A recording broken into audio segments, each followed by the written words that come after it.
ಕಾಂಗ್ರೆಸ್ನ ಒಬಿಸಿ ಸಲಹಾ ಸಮಿತಿ ಎಐಸಿಸಿಯ ಒಬಿಸಿ ಸಲಹಾ ಸಮಿತಿಗೆ ಸಿದ್ದರಾಮಯ್ಯನವರನ್ನು ಅಧ್ಯಕ್ಷರನ್ನಾಗಿ ನೇಮಕ ಮಾಡಲಾಗಿದೆ ಎನ್ನುವಂತಹ ವರದಿಗೆ ಸಂಬಂಧಪಟ್ಟ ಹಾಗೆ ಗೃಹ ಸಚಿವ ಡಾಕ್ಟರ್ ಜಿ ಪರಮೇಶ್ವರ್ ಅವರು ಅಚ್ಚರಿಯನ್ನು ವ್ಯಕ್ತಪಡಿಸಿದ್ದಾರೆ. ನನಗೆ ಈ ವಿಚಾರ ಗೊತ್ತೇ ಇಲ್ವಲ್ಲ ಅಂತೇಳಿ ಪರಮೇಶ್ವರ್ ಅವರು ಹೇಳಿದ್ದಾರೆ.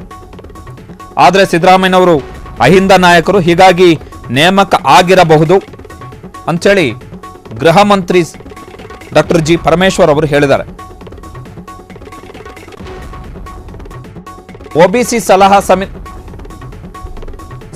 ಸಮಿತಿಯ ಅಧ್ಯಕ್ಷ ಸ್ಥಾನದ ಬಗ್ಗೆ ಡಾಕ್ಟರ್ ಜಿ ಪರಮೇಶ್ವರ್ ಅವರು ರಿಯಾಕ್ಟ್ ಮಾಡಿದ್ದಾರೆ. ಏನು ಹೇಳಿದ್ರೆ ಕೇಳೋಣ. ಸಿದ್ದರಾಮಯ್ಯ ರಾಷ್ಟ್ರ ರಾಜಕಾರಣಕ್ಕೆ ಹೋಗ್ತಾರೆ ಅಂತ ಸರ್. ಈಗ ಎಐಸಿಸಿ ಮಟ್ಟದಲ್ಲಿ ಒಬಿಸಿ ಕಮಿಟಿ ಮಾಡಿ ಅವ್ರನ್ನ ಚೇರ್ಮನ್ ಮಾಡಿದ್ದಾರೆ. ಇಲ್ಲ, ಚೇರ್ಮನ್ ಮಾಡಿದ್ದಾರೆ ಅಂದಾಕ್ಷಣಕ್ಕೆ ರಾಷ್ಟ್ರ ರಾಜಕಾರಣಕ್ಕೆ ಹೋಗಬೇಕು ಅಂತೇನಿಲ್ಲ. ಅವರು ಅನುಭವ ಇದೆ. ಹಿಂದುಳಿದ ಸಮುದಾಯಗಳ ಕ್ಷೇಮಾಭಿವೃದ್ಧಿಗೆ ಅವರು ಮೊದಲಿಂದನೂ ಕೂಡ ಕೆಲಸ ಮಾಡ್ಕೊಂಡು ಬಂದಿದ್ದಾರೆ, ಅನುಭವ ಇದೆ. ಆಮೇಲೆ ಈಗಿರುವಂಥ ನಾಯಕರಲ್ಲಿ ಹೆಚ್ಚು ಈ ವಿಷಯದಲ್ಲಿ ಅನುಭವ ಇರೋದು ಅವರಿಗೆ ಅಂತೇಳಿ ಅದಕ್ಕೆ ಅವ್ರಿಗೆ ಕೊಟ್ಟಿದ್ದಾರೆ, ಜವಾಬ್ದಾರಿ ಕೊಟ್ಟಿದ್ದಾರೆ.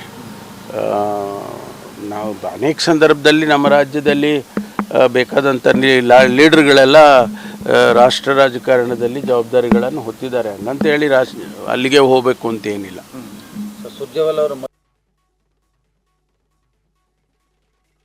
ಸಿಂಪಲ್ ಏನು ಅಂತ ಹೇಳಿದ್ರೆ,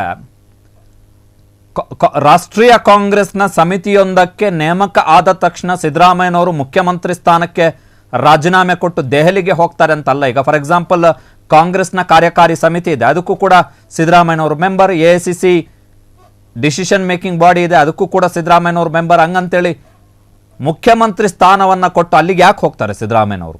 it's a very simple question ಅಷ್ಟೇ. ಈಗ ಡಿ ಕೆ ಶಿವಕುಮಾರ್ ಅವರು ಕೂಡ ಕಾಂಗ್ರೆಸ್ನ ರಾಷ್ಟ್ರೀಯ ನಿರ್ಧಾರಗಳನ್ನು ತೆಗೆದುಕೊಳ್ಳುವ ಸಮಿತಿಗಳಲ್ಲಿ ಮೆಂಬರ್ ಆಗಿದ್ದಾರೆ. ಹಂಗಂತೇಳಿ ಡಿ ಕೆ ಶಿವಕುಮಾರ್ ರಿಸೈನ್ ಮಾಡಿಬಿಟ್ಟು ಡೆಲ್ಲಿಗೆ ಹೋಗಿ ಕೂತ್ಕೋತಾರ, ಅಲ್ಲಿ ಆಫೀಸ್ ಮಾಡ್ಕೊಂಡು ಕೂಡ್ತಾರ? ಬೇಡವ ಅವರಿಗೆ DCM ಹುದ್ದೆ?